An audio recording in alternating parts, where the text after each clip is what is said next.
So this is an area that I'm really excited about, and it's titled Decoding Your Health. Now I find more and more people just don't understand their bodies. They're never taught this stuff. So this is an area we're going to talk about.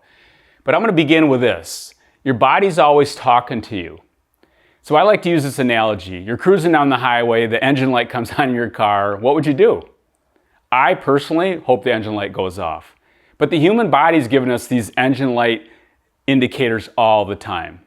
A handful of years ago, I'm at the health club I worked at, large health club. I'm well known. I have been there for 18 years at the time. And I'm getting dressed in the locker room. And this guy says to me, "Hey Chris, do you have a Motrin? I have a headache." And I'm trying not to be that exercise or the food police guy, but I couldn't help myself. So here comes the better questions. I was asking, are you drinking enough water? Are you consuming omega-3 fats? What's your sleep like? What's your breathing like? Are you getting enough magnesium? All this stuff. You should have seen this guy. He couldn't get dressed fast enough. I would start asking him better questions. Why does he have a headache? And his answer was, I just have to take a Motrin, leave me alone. So the human body's always talking to us. We need to learn how to listen. So here's a couple indicators. We're going to get into your blood work. People want to learn about their blood work, but there's so many indicators that will talk to you about your body, and that's what we're going to do right now. We're going to help you listen and learn how to listen to that body. So the first one is your eyes.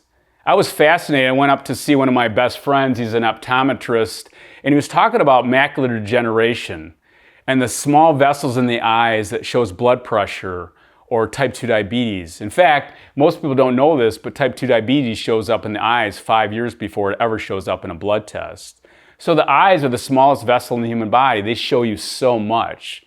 So I highly recommend you make sure you're getting a blood test on top of checking your eyes on a regular basis, because they both will show different things. Number two, we get into this thing called breath, the mouth. Breath is going to be the future diagnostics. Over 80 tests you're going to see in the breath, whether it's acetone breath. I remember working too many hours at butternut bread. I'd come home and I'd breathe on my wife and she says, "You got that breath again." Yeah, I was stressed. So again, I had this acetone breath. Or our teeth. I always like to talk about teeth as we age. If you can turn 80 and you have 20 of your original teeth, that's a powerful indicator of your health. Or healthy gums. Weston Price was a dentist back in the 30s and 40s, and one of the Weston Price was studying is he'd go to countries around the world and he would see the lifestyles of the individuals, and he could tell right away whether they had a healthy lifestyle or not based on their teeth and the gums. So again, the mouth shows you so much. And then we move down to the skin, hair, and nails. Growing up, I had bad skin. It was all related to what I was eating and drinking.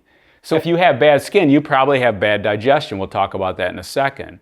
Or your hair. If your hair is very vibrant, that tells you have lots of minerals and the body's healthy. We all know when we have healthy hair, generally the person's going to be healthy. And then the nails. Whether our nails are healthy or not healthy, this shows up in what your lifestyle looks like.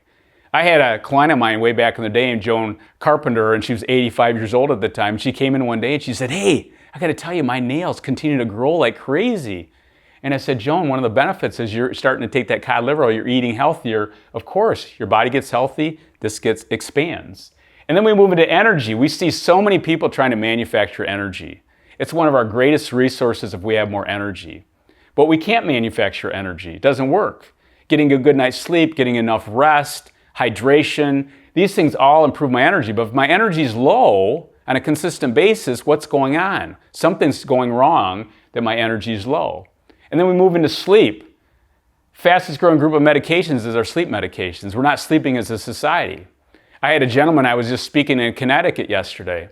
And at the end of the seminar, going through all this stuff, he says, "Hey, is NyQuil a good thing for getting a better night's sleep?" And I said, no. You're not listening to your body. There's other factors. You could create a better environment. You could have more magnesium. There's lots of benefits that you could do to improve your sleep. But again, the body's talking back to you. If I'm not getting good night's sleep, then I know something's sideways. My mind is not relaxed or whatever it might be. And then digestion is critical. We're seeing so many digestion problems in the United States today, and it's a big part of our business.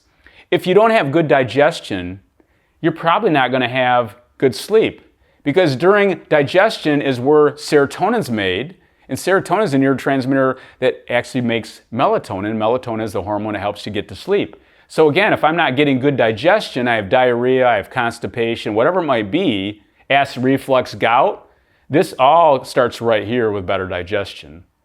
And then we move down to the mind. Anxiety's never been higher. Depression. We're having problems with the mind right now.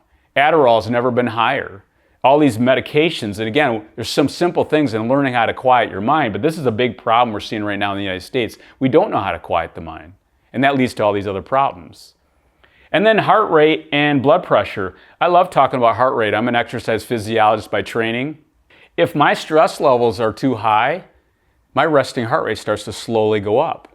So when I've competed in bodybuilding contests over the year, when I'm overtraining, my resting heart rate is a great indicator of that I'm overtraining or not getting enough rest.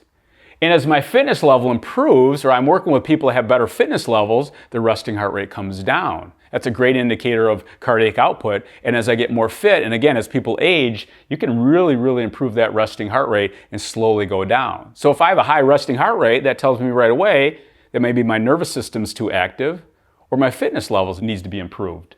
And then blood pressure. This is such an easy thing to fix for most people, because blood pressure, why do I have high blood pressure? Maybe I have too much stimulation of the sympathetic nervous system, or maybe I'm consuming the wrong foods.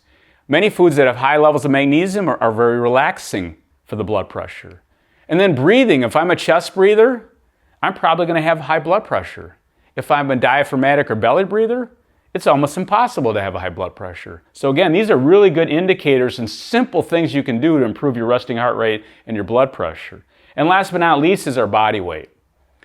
How much did you weigh when you're in high school or in college? How close do you want to get to that weight? I see so many people and I'll ask them, what did you weigh in high school or college? And they say, hey, I weighed 170. Well, what do you weigh now? I weigh 230. That's a great indicator that maybe something's going a little sideways. So as we leave this section, here's what I want you to understand is your body's talking to you. This is a gift. This is a gift that your body's telling you every day. But the key thing I want you to understand leaving this section is that are you listening?